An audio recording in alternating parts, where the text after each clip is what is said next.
জঙ্গলে এক শিয়াল বাস করত। একদিন শিয়াল খাবারের খোঁজে লোকালয়ে চলে আসে। হঠাৎ শিয়াল দেখতে পেল কৃষকের বউ তার ছাগলকে ঘাস খাওয়ার জন্য মাঠে বেঁধে দিচ্ছে। আরে বাহ, ওই কৃষকের বউ তো দেখছি ছাগলটা বেঁধে দিচ্ছে মাঠে। মনে হচ্ছে ছাগলটা বেঁধে দিয়ে ওর বাড়িতে চলে যাবে। আমি সেই সুযোগে ওর ছাগলটা চুরি করে নিয়ে যাব। তুই এখানে ঘাস খা, আমি বাড়িতে যাচ্ছি। দুপুরে এসে আমি তোকে নিয়ে যাব। এই বলে কৃষকের বউ সেখান থেকে চলে গেল।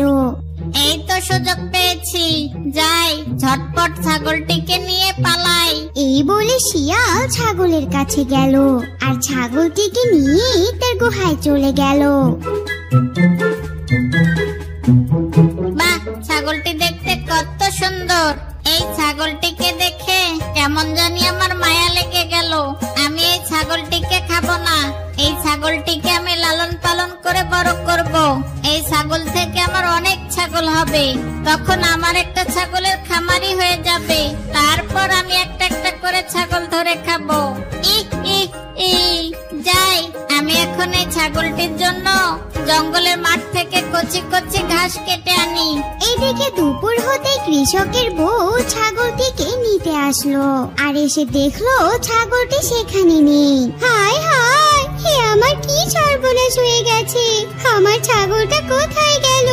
আমি তো এখানেই বেঁধে রেখে গেছিলাম, কিন্তু এখন তো এখানে কোনো ছাগল দেখতে পাচ্ছি না। কে নিয়ে গেল আমার ছাগলটাকে? এসব বলে কৃষকের বউ কাঁদতে থাকলো আর ছাগলটিকে খুঁজতে লাগলো।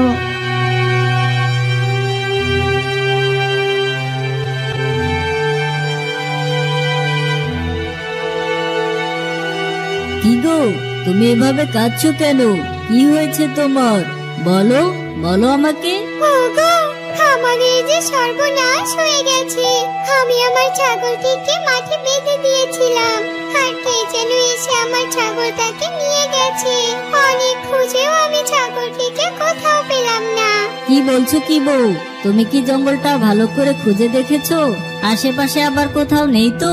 হ্যাঁ গো, আমি পুরো মাঠটা খুঁজে দেখলাম, কিন্তু কোথাও ছাগলটিকে পেলাম না।